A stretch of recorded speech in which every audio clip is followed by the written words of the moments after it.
rock. I better put my glasses on too.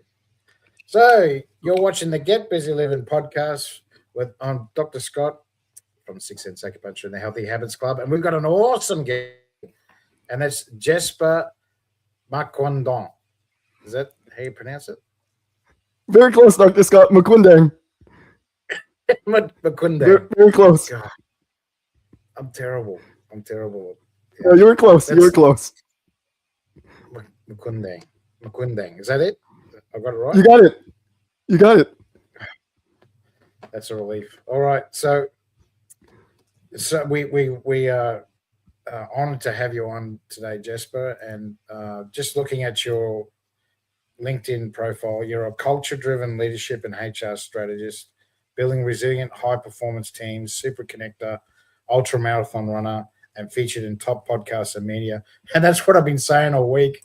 You're coming on the best podcast ever, called the Get Busy Living podcast. But we are humbled by your presence, and we hope to hear some gold nuggets of information from you today. So thank you very much for coming on today, Jessper.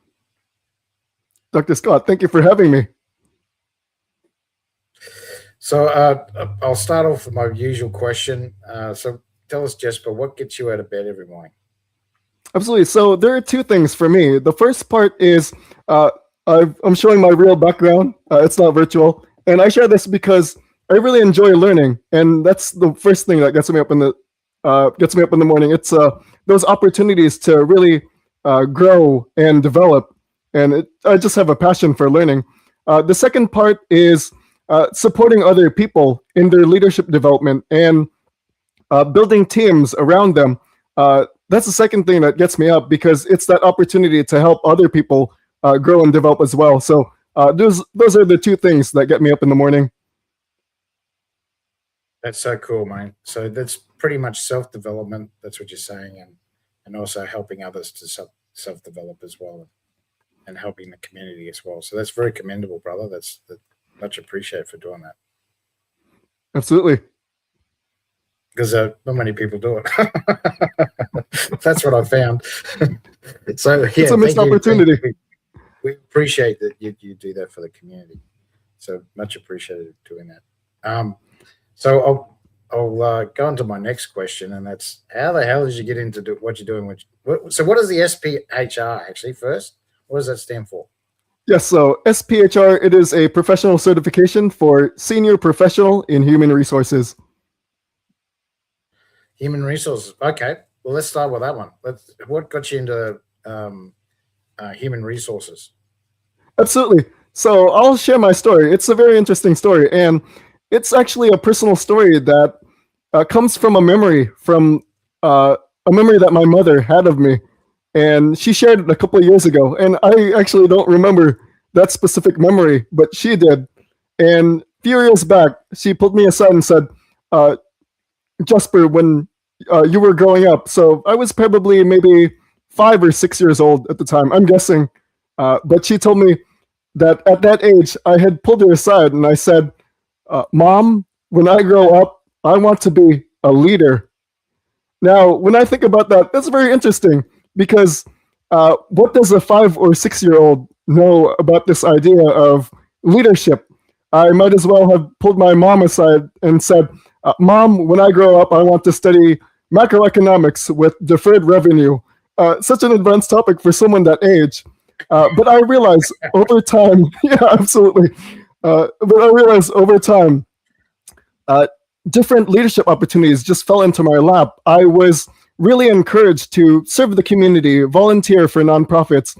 When I entered the corporate world, I was already managing other people and learning what worked and, more importantly, what didn't work, because it's in those lessons when we see something that doesn't work, the messy side of things. That's where we get our greatest lessons. I went back to school for my master's degree in leadership.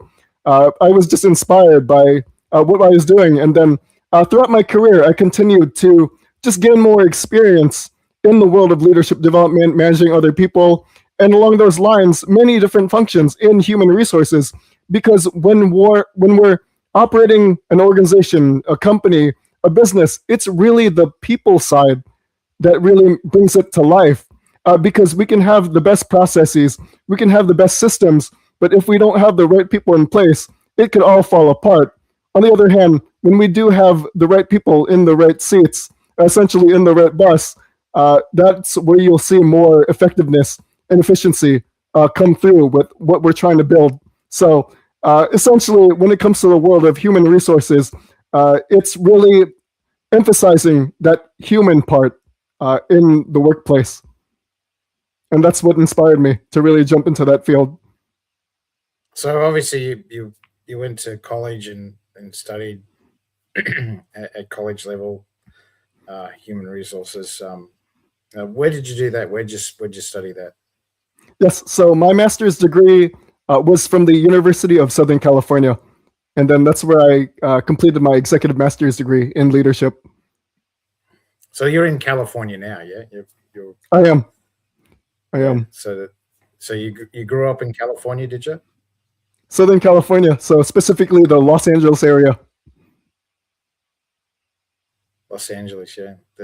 Those are the city of angels, as they say. They didn't say which type, but that's the only problem. They don't say which type. What was I going to say? Yeah. So you did your master's, did you? May I ask what you did your thesis on?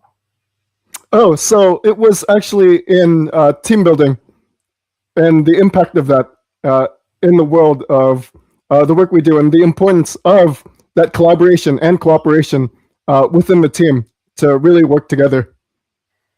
Oh, okay. Okay, gotcha. All right. That's a huge rabbit hole, that one. That's what was I going to So say? much value. How many pages? I'm sure you know. But yeah, there is a lot of research in that world of team building, and really contributing to that. It would have been. It would have been. So yeah. So that. So you did your masters. Did you go and work for someone else first, or were you working for someone else while you did your masters, or what happened there? I did. So actually, it was an interesting internship that I did. I was working for a performing arts college, and when I say performing arts college, that includes actors, singers, dancers, performers. So you can imagine just the energy level of the people just running amongst you. What I did during that internship is I ran the new student orientation program, and that entails having a orientation team for the college where we're bringing in new students and giving those orientation leaders the opportunity to really guide them around campus, show the different types of resources, the different types of different types of advice to help them succeed in college, and just giving the opportunity to feel welcome. And then when I did that internship, I was managing a team of about 35 to 40 orientation leaders, depending on the semester. But it really gave me the opportunity to see the different leadership styles. And you can imagine in a performing arts college with actors, singers, dancers, performers, just seeing that level of high energy really kept me on my toes. So they're all influencers, basically. That's right. The problem with influencers, they don't like, because I know about disc profiling. So do you use that? Do you use that in your strategies? I'm familiar with disc profiling. I use something similar. For me, it is behavioral elements, where it's based more on what drives our behavior. So to dig a little deeper into it, there are four types in the behavioral elements. The first type is air. There's water. There's fire, okay, and earth. And when we look at the assessment, to give an example, the air, and these are based on the natural elements: air, water, fire, and earth. For the air, these are the people who are very creative. Essentially, they love brainstorming, coming up with ideas, throwing out a lot of different ideas. Metaphorically, these are the people who love to throw spaghetti at the wall and see what sticks. Next, we have the water. These are the type of people who are driven to bond, just like those water molecules bonding. And more practically, in the real world, it's those relationships, their value connecting with other people and really building that sense of collaboration and cooperation. Next up, we have the fires. And essentially, these are the high energy types where they're very driven. You give them a goal and they're motivated to really take on that. For example, Dr. Scott, if you told a fire to make 200 sales calls in a day, they'll come back to you and say, Dr. Scott, just 200? Only 200? I can do 400. Bring it on. Yeah, they're the very high energy ones who are driven to accomplish major goals. And lastly, we have the earth. And those are the people who are essentially and metaphorically grounded.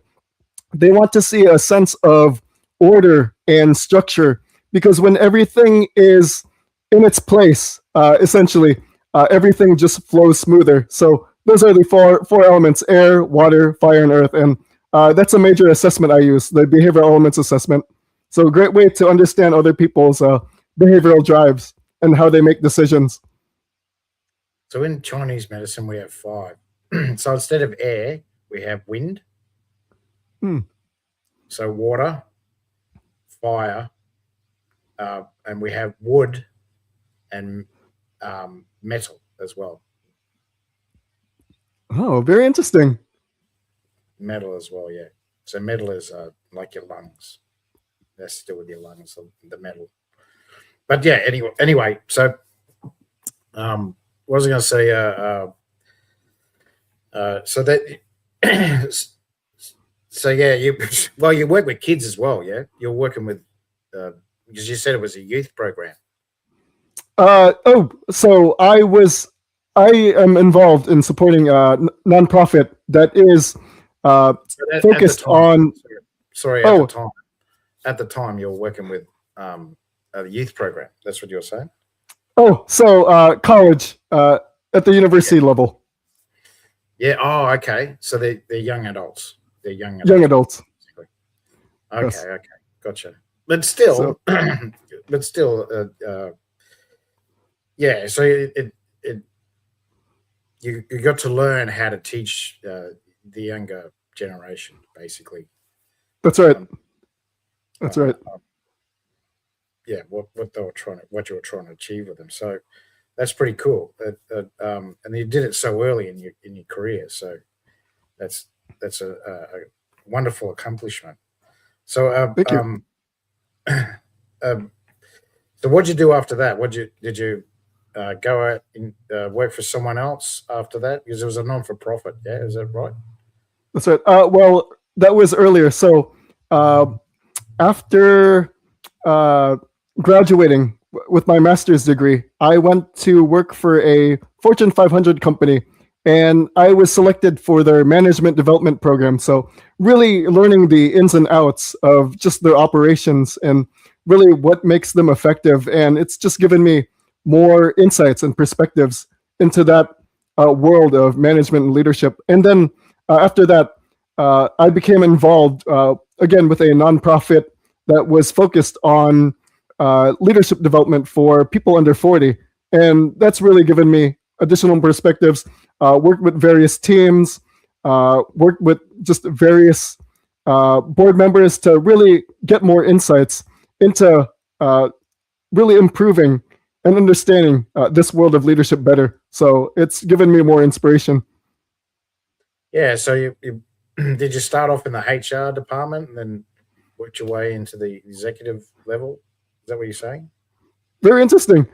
So for me, just various leadership roles. As far as HR, those experiences have come just in general throughout the years.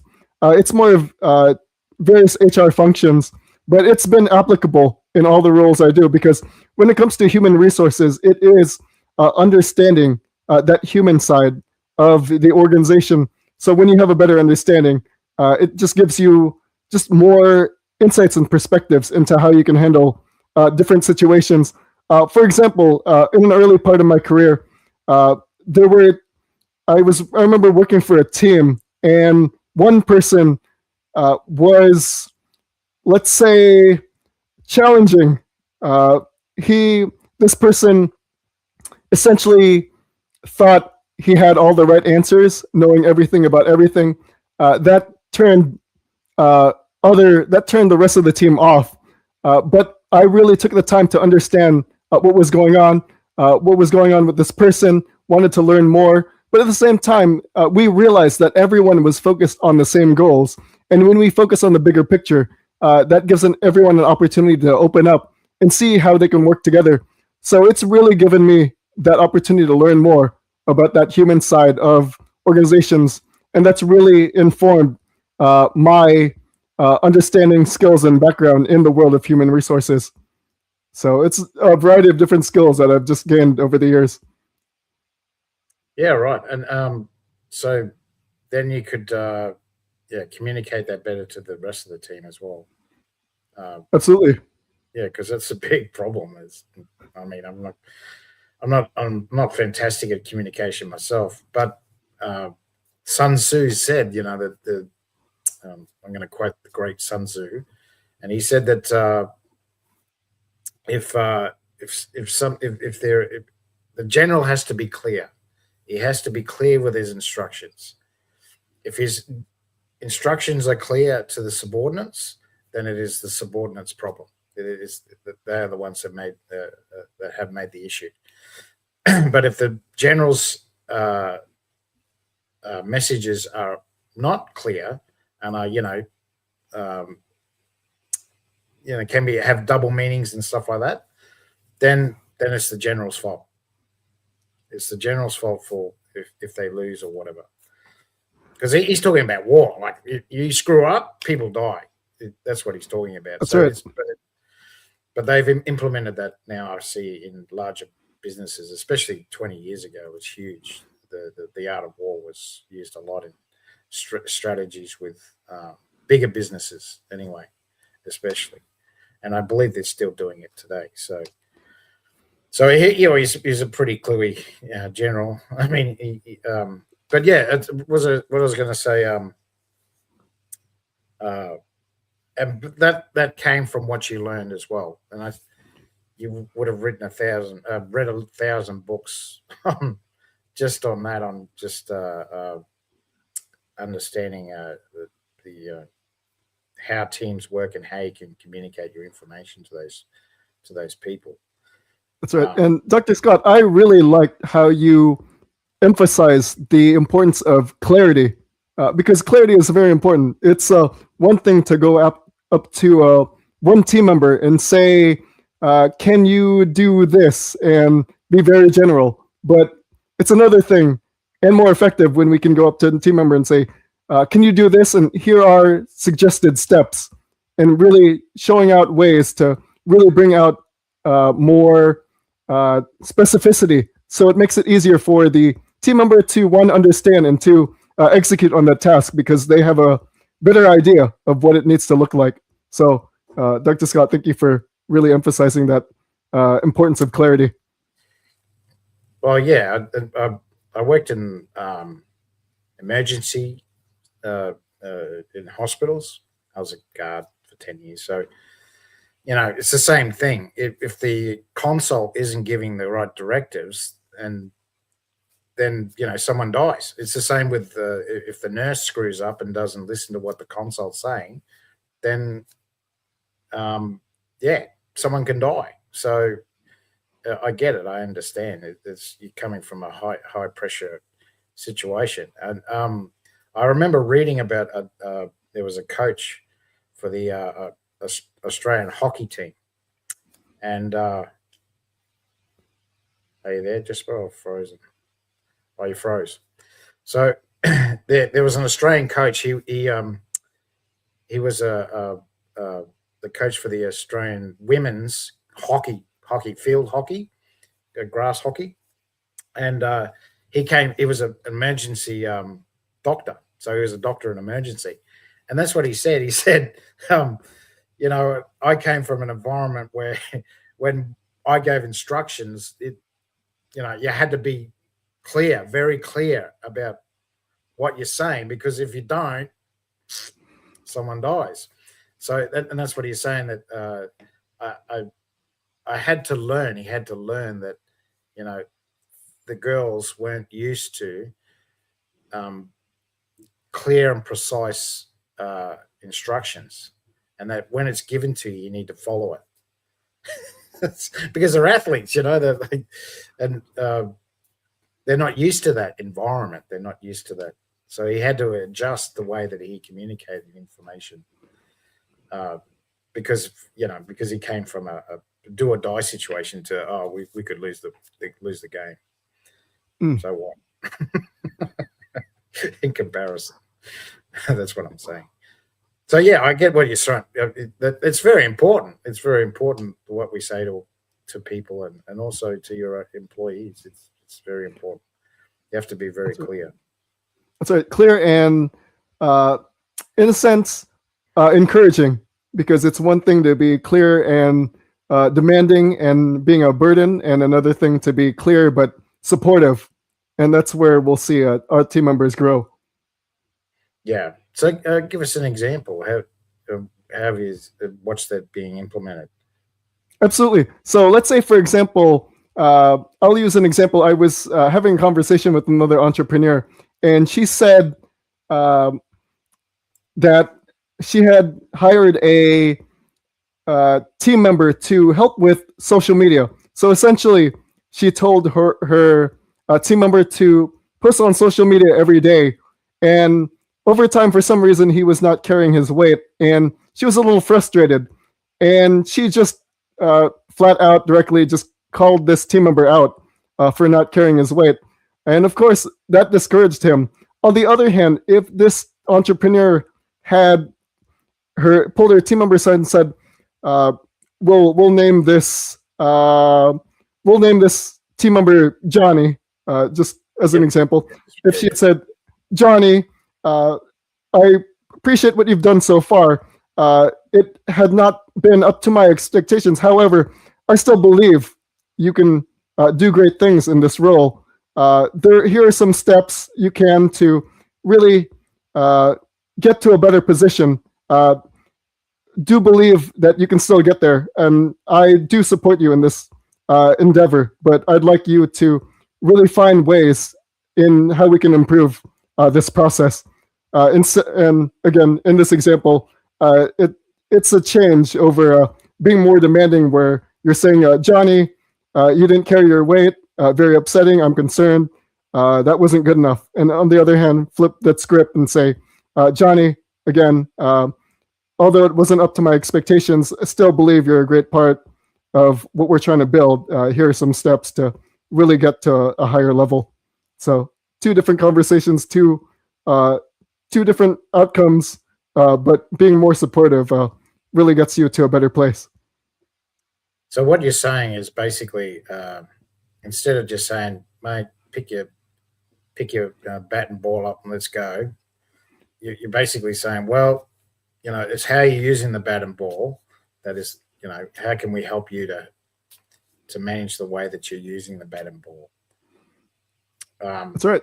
So, yeah, basically, you encourage them that we can help you if you need any help with what your specialty is, and that we need you, or else we're going to sink. That's right. I don't like swimming. Okay. Especially in the deep end. Yeah, that's right. Yeah.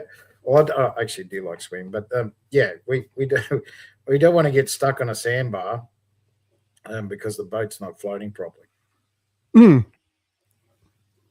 That's a good way to put it. Yeah, well, that's what happens. I don't want to use maritime law, but pretty much. Yeah, if your boat's not sailing properly, then you're going to hit a sandbar. Then you won't be able to get to where you want to get to. So everyone on board, and that's why that's what they say: a tight ship. Run a tight ship. Have you heard that before? Oh, so that's where it comes from. Yeah, run a tight ship. So everyone has to do what they have to do and get it done, and then everyone helps each other. Yeah, someone gets sick or something like that, you help them out.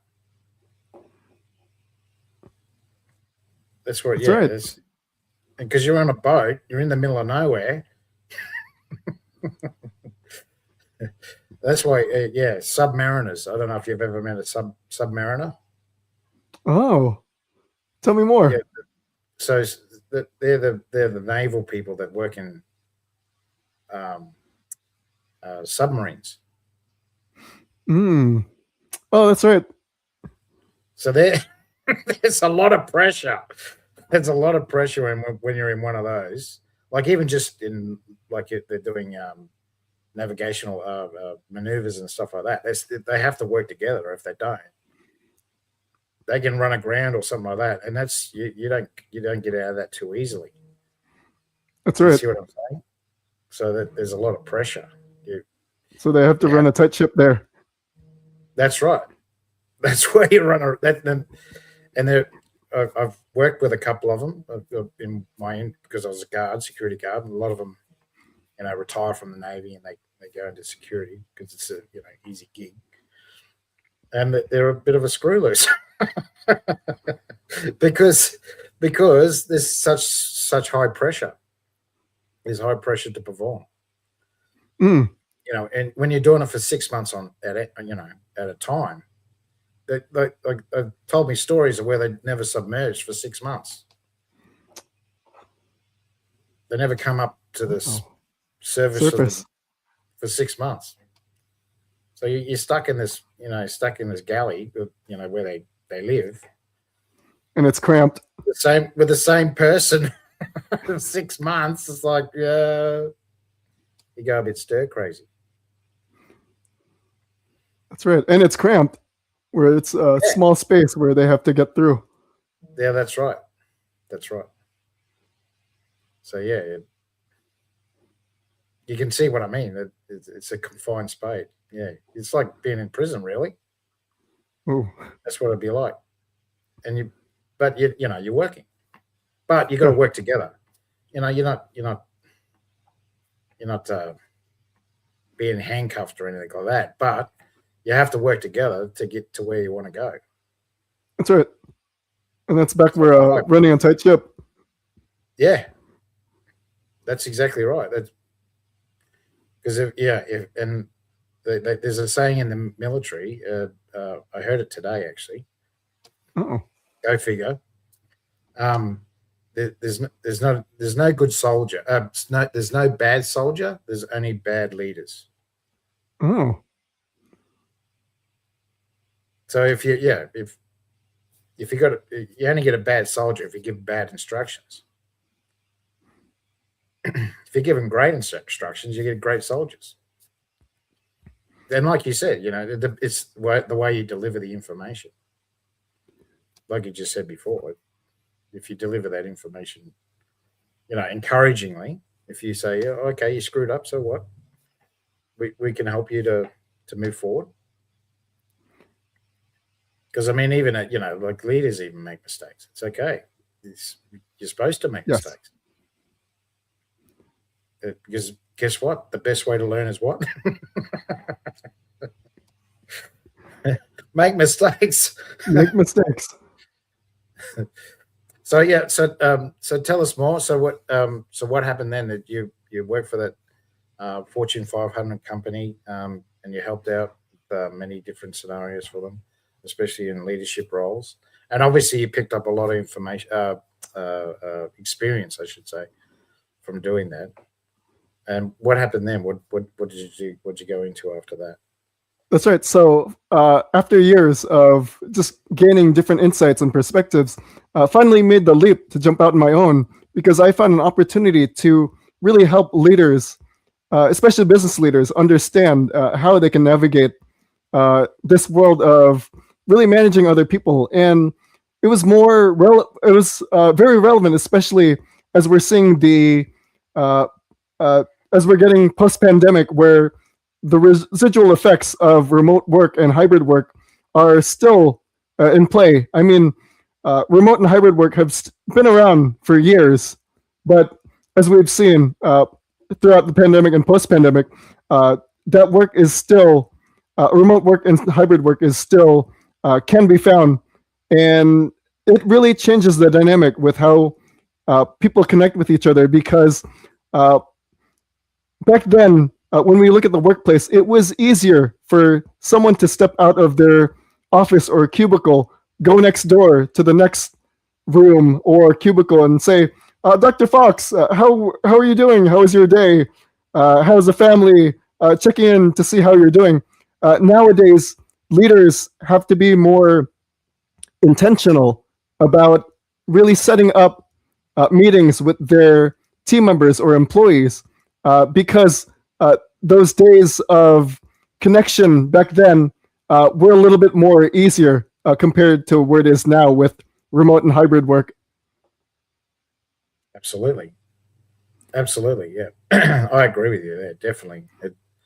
The demographics of the workplace have changed completely. That's why I don't know about California, but here in Australia, a lot of the southern states, um, they're moving up north towards where I live, and a lot of Melbourne people. I don't know if you're familiar with Australia, but Melbourne is sort of very south, and same with Sydney. Sydney is, it's south of where I am in Brisbane.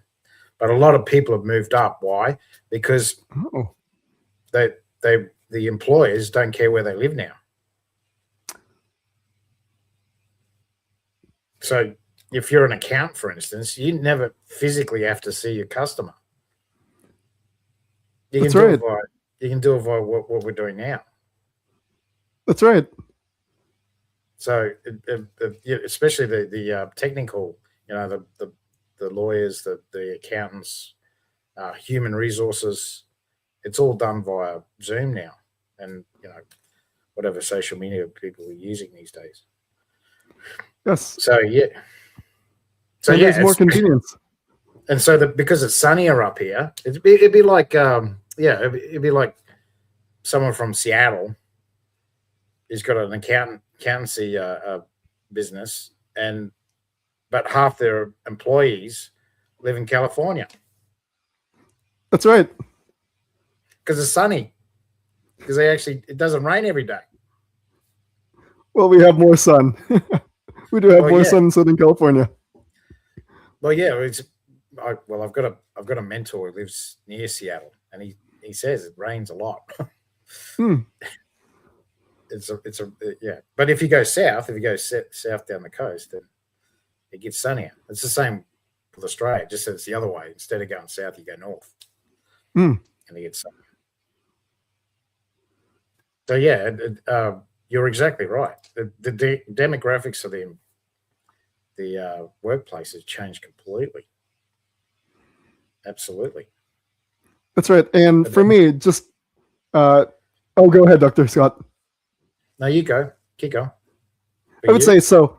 Just based on what I've learned, what I'm doing now is really helping those business leaders improve that people side of what they're trying to build. And that includes leadership development, that includes that HR strategy, where we're looking at the employment cycle, the hiring, the recruitment, the retention, the training, onboarding, making sure that's all aligned with the business leaders' mission, values, purpose, and essentially that why, again, of what they're trying to build. And lastly, performance management, where we're looking at the goals, the milestones, the OKRs, and making sure everyone has a better sense of the direction they're striving toward. So putting all that together, it's essentially helping those business leaders improve that people side, so they don't feel overwhelmed managing their staff, and essentially they don't feel like a babysitter, because when we have people around us, it can be tempting to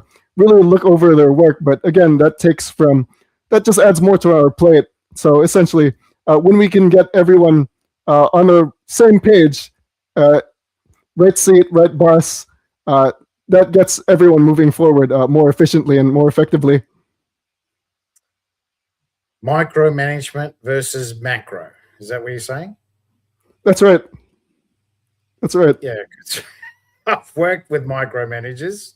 I've worked with macro managers, and just my profile, I get on better with macro. I don't get on very well with micro. It's a different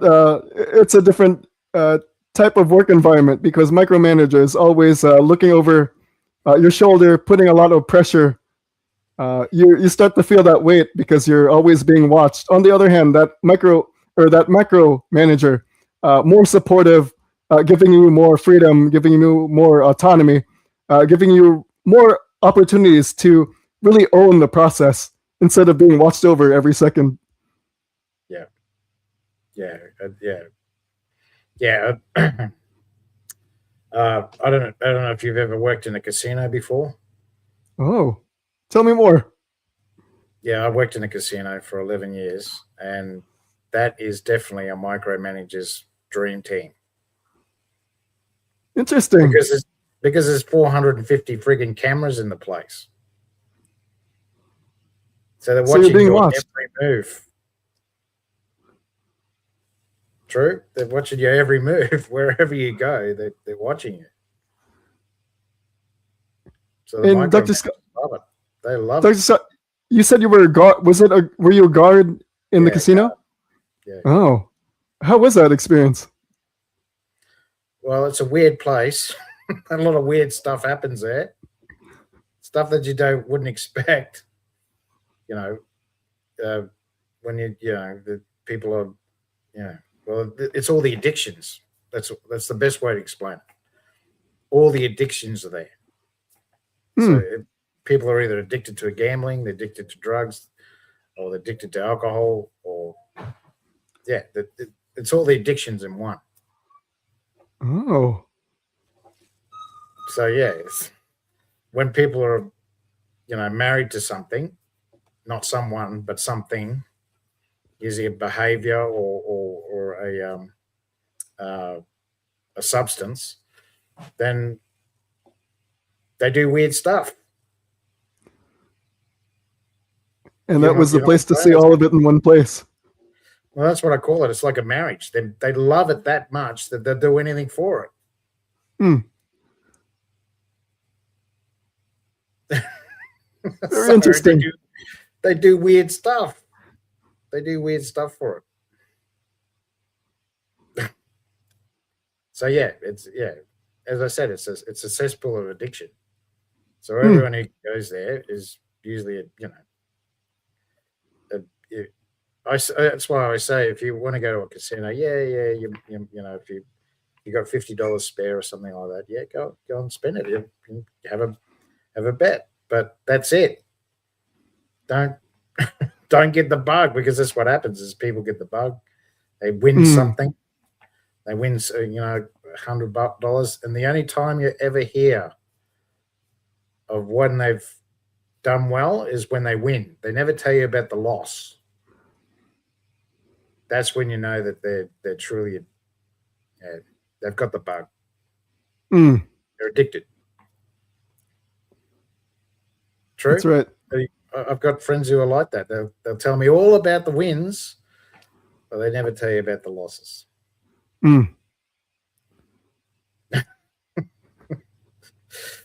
True, and usually that goes hand in hand with something else. That can lead to other things. Yeah. Addiction to drugs, addiction to alcohol, addiction to whatever else that floats their boat. Yeah. Overall, it's a very interesting dynamic. Very interesting. and that's why they've got 450 cameras because they're watching everyone. Because the number one, I don't know if you've ever worked in retail. Retail was the same. 80% of all their thefts in a retail store was in house. Because I worked in security, I knew all these statistics.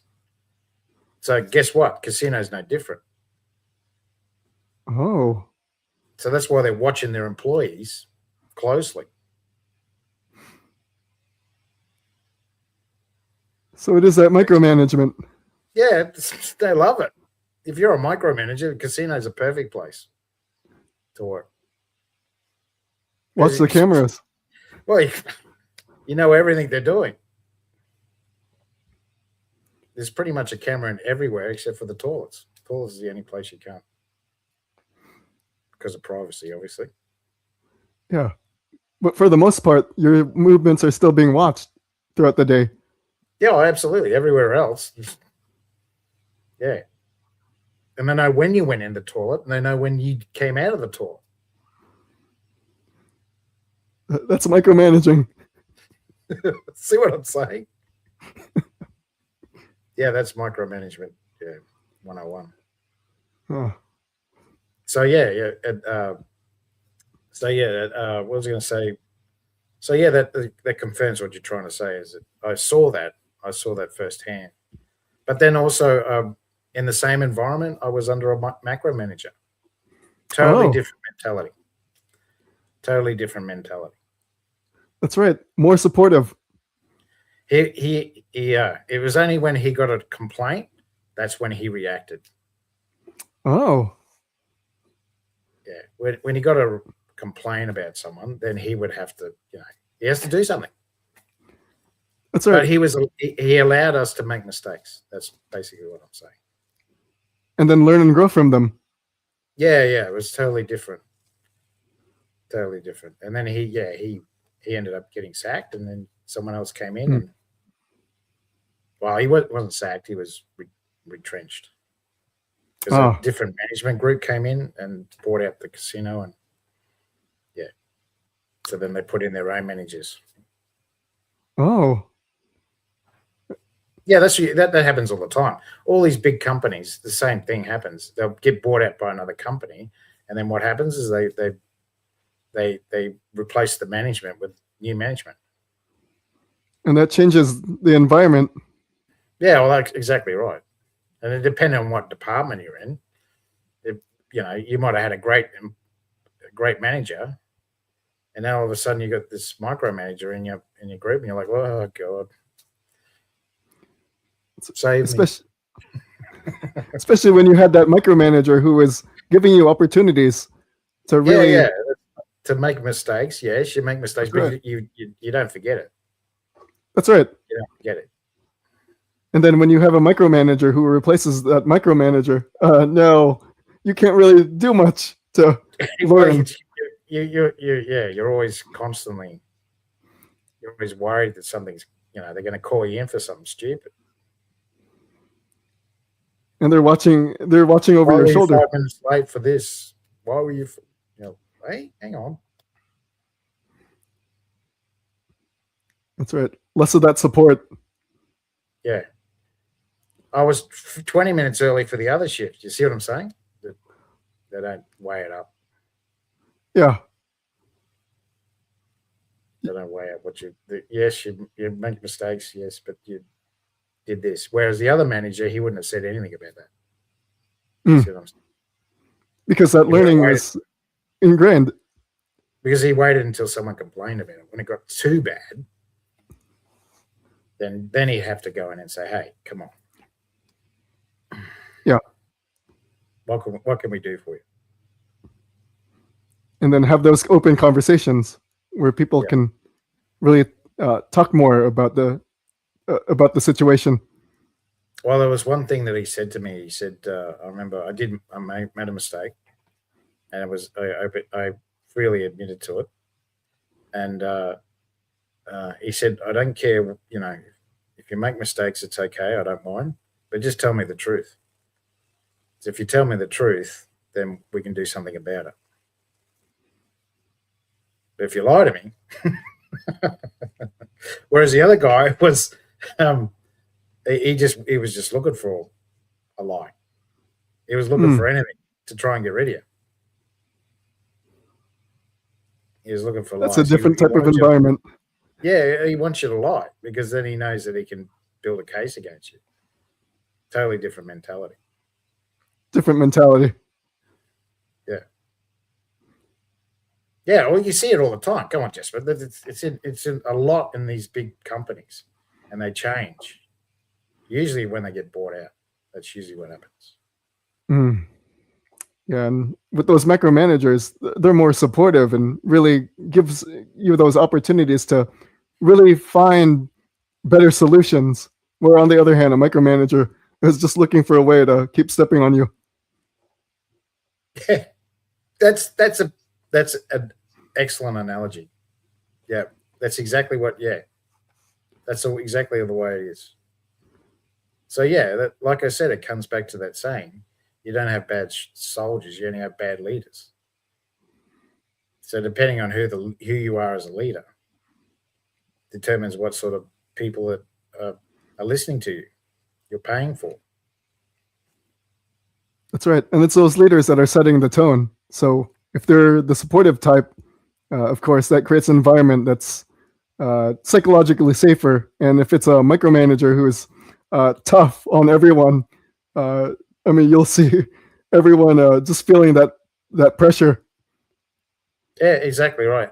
And then morale goes to the wayside, and then people start to, yeah, it just gets messy, very messy, very very messy.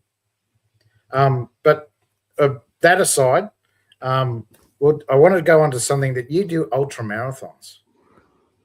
You're one of few people that I've ever met that actually does ultra marathons. So tell us about that. How'd you get into that?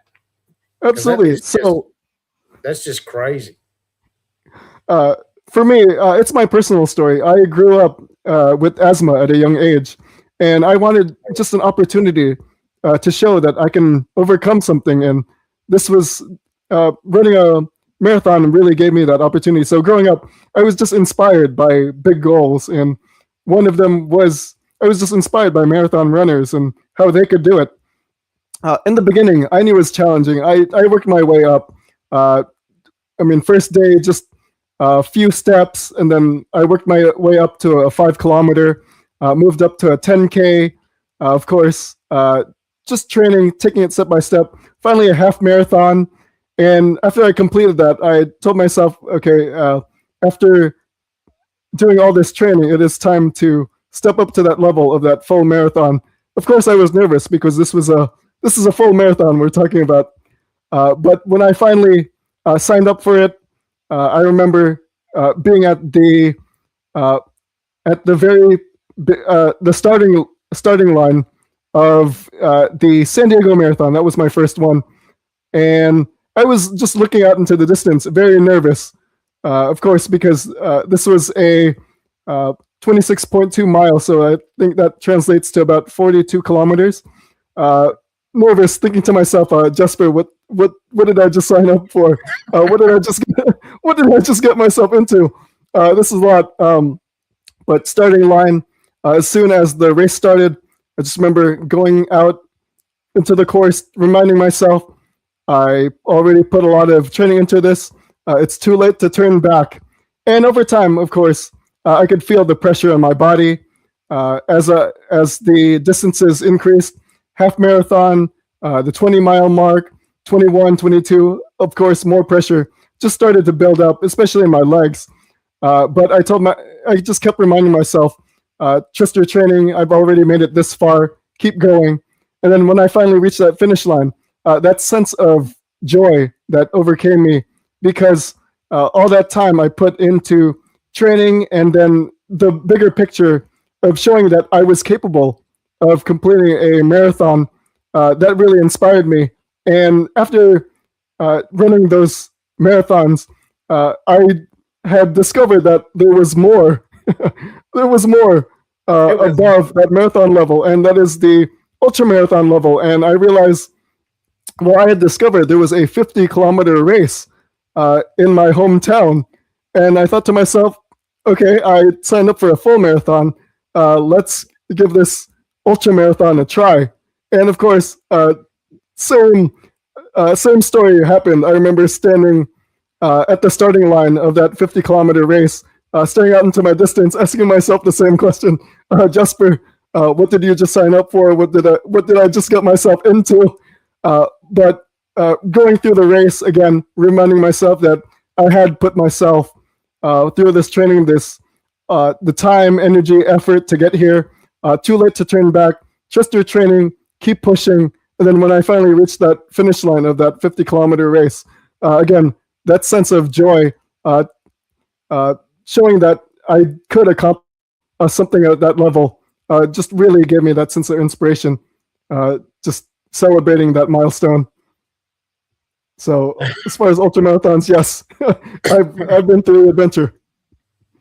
Yeah, we have a race here in Australia called the Melbourne and Sydney to Melbourne race. It's an ultra marathon. I'm not sure exactly the distance, but I think it's around about 1,500 kilometers. So it'd be about 1,000 miles. Wow. So it takes them over a week to finish it. It takes them ages, and that's just next level. There was a gentleman in the 1980s. His name was Cliff Young, I think his name was Cliff Young, and Cliff Young, I've heard of him. Yeah, he's in his 50s when he won it, and he was a farmer. He used to run around. A farmer. That's right. He used to run around his farm and his galoshes. he's in his boots. Anyway, what he would do is if he did rest, if someone caught up to him, he'd just start running again. Oh. So he just ran around the clock. And what he'd do is he'd stop somewhere, rest, and then if someone caught up to him, then he'd start running again. And that's how he won it. Because it's all psychological. So they're thinking, oh, I've caught up to him now. And then he starts running, and he's like, oh God, I'm stuffed. You see what I mean? Behind. When the others were sleeping at night, like they sleep for a few hours normally, he'd be off. And that's how he won it. It took him. I'm not sure exactly. It was like close to 2 weeks. I think it took him, and he won it. And that's how he did it. He just ran around the clock. He didn't go fast. Like the others went past him at the start, but after a couple of days, he was way ahead of the rest of them. Way ahead of them because they were sleeping and he's running. He kept going. The Cliffy Shuffle, they call it. The Cliffy Shuffle. Because he wasn't overly fast, but he was consistent. The Chook Farmer. I'll never forget. That was an impressive story. Yeah, it was great. So when you told me you're an ultra marathon, because I've done a half, I've never done a full, and then you told me when I read that you're an ultra marathon. There's only a few people I've ever met that have done ultra marathons, because it's just psychologically, it's very demanding. It's not so much physically demanding; it's just psychologically demanding. It can be. When you're stuffed, you're just like, I just don't want to do this anymore. Especially after a few hours, you're just like, oh, how long is this going for? That's right. Especially at the starting line when I've asked myself, what exactly did I have to sign up for? What am I getting myself into? Like you said, once you finish, then it's this is easy. That was easy. Until you get to the starting line again. That's right. So, and then the same questions. Yeah, what am I getting myself into? What are you doing? What are you doing? Yeah, I agree.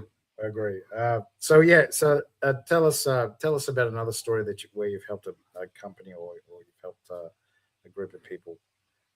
Absolutely. So there was a nonprofit organization that I was helping, and they had a leadership team that just wanted to really get an understanding of their different work styles. And I did use that behavioral elements assessment where we're giving people a better idea of, are they air, are they a water, are they a fire, and are they an earth?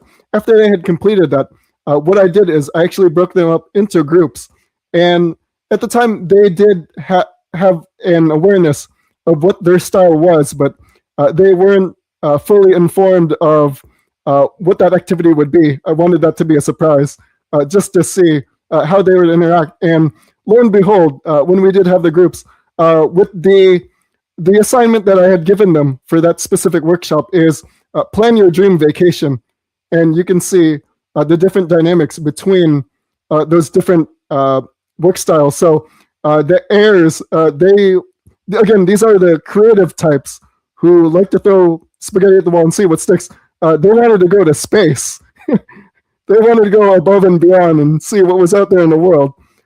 Next, we had the fires. And again, these are the ones who are striving for those big, incredible goals. And when I asked them to plan a dream vacation, they wanted luxury, like 5-star luxury vacations, all in exotic sports cars, and really going above and beyond to what they can achieve. Next, we had the waters, and these are, again, the types who really value connection and the relationships they build. And the vacation that they had proposed, they were really finding ways to emphasize group tours and staying together as they were going on this dream vacation. And lastly, it is the earth. And these are the ones who are staying organized. And wow, they had a very specific itinerary with the times and the different days and the different activities specifically listed out throughout their vacation. So you could see a full itinerary in detail with the earth. So again, you saw the different dynamics with the different behavioral types, and that really gave everyone a perspective of what their work style looks like as it relates to the work they do. So it really does express itself. That's very cool, mate. That's very cool. And of course, then you could relay that to the management and say, hey, this is what these people, yeah, I get it. It's very similar to disc profiling. It's very similar. Because then you can fit them into what position that where they should be working. Yeah, there's you don't want an heir to be looking over contracts and That's right. Not to say they can't do it, but it does create a sense of chaos. Yeah.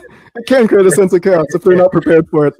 What signature? We don't need a signature. I was going to say it's a contract. They didn't sign it. I was going to say so yeah, I get it. I understand. I'll move on to the third and final questions because we've done well. We've talked about a lot. So who's your ideal client, Jessper? Who do you like to help the most? Yes. So this is the entrepreneur and business owner who is actively scaling their team. And when they're actively scaling, it can be overwhelming to manage other people. And I don't want them to feel like they're being overwhelmed and stressed out and burned out from really overseeing the work of other people. And then as they're actively scaling, it's really providing that leadership development where they do want their team members to be better leaders. And then it's that HR strategy where we're looking at how they're hiring, how they're training, how they're onboarding, and making sure it's aligned with the values of the business, and it's not some value statement that's on the wall or in a binder collecting dust. It's to ensure that everyone is a culture fit for that business or organization. And lastly, really helping those business owners with that performance management, because as business owners, they have a lot of goals that they're striving toward. And really, I want to help those business owners get everyone on the same page so they can get a better understanding of the milestones and just the different goals that they're striving for to get everyone on the same page. Because when you put all of this together, again, like we talked about throughout today's conversation, the difference between a micromanager and a macro manager, I want to put that business owner in a position where they're leading more effectively as a macro manager, so they can give everyone an opportunity to really learn and grow together instead of feeling stepped on all over the place as they're getting their work done. We don't want that, where people feel that pressure because that's going to lead to a lot of burnout and stress and overwhelm. But on the other hand, when a business owner embraces the role of effective, supportive, and encouraging leadership, that's where you'll see a more healthier environment for the business. That's awesome, mate. And I'll move on to the last question. I had to make it a health question because this is the Get Busy Living podcast. So, what ideas or information would you give to provide lifelong longevity? So for me, having experience as an ultra marathon runner, the advice is not to do an. It's not to run an ultra marathon, but it's to stay active daily. You don't have to run 50 kilometers, but I would encourage you to uh, put your training shoes on, get a few steps, but overall, each and every day, find ways to stay active. That's awesome, mate. Thank you so much. So, if you want to contact Jessper, there's his LinkedIn account. There it is there. You can also go to his website. You can contact Jessper on his website. So, is there a part of the website you have to go to? Was there a form that they have to fill out? So there is a contact form available on every page. So you can reach me there if you'd like to. Awesome, mate. And thank you very much for coming on. And because you haven't bagged me too much, I'm going to give you access to my health club. So that's the bronze membership. You get it free for 30 days. I teach you about EFT, emotional freedom technique, meditation, nutrition, exercise, roadblocks in your mind. You're probably already familiar with all this anyway. Chinese medicine, acupuncture, and the 8 leading chronic diseases in Australia. So it's over 60 lessons, 9 modules. So yeah, thank you very much, Jessper, and yeah, that's my gift to you, brother. Dr. Scott, thank you so much for having me. Really enjoyed our conversation today. Appreciate it, mate, and thank you so much for your time. So yeah, thanks guys for watching the Get Busy Living podcast. I'll also give Jessper my 3 platforms that I stream this live on. That was Facebook, LinkedIn, and YouTube. So I'll give Jessper those links. So if you want to watch it, you can see it on Jessper's socials as well, and his website if he wants to. All right, thanks, guys. You've been watching the Get Busy Living podcast. I can't even say it. Get Busy Living podcast with Jessper Maquindang. Is that right? Very close, Dr. Scott. Maquindang. Very close. Maquindang. Yep. I'll get it right one day. Thanks, guys. You have a great day. I'll talk to you all very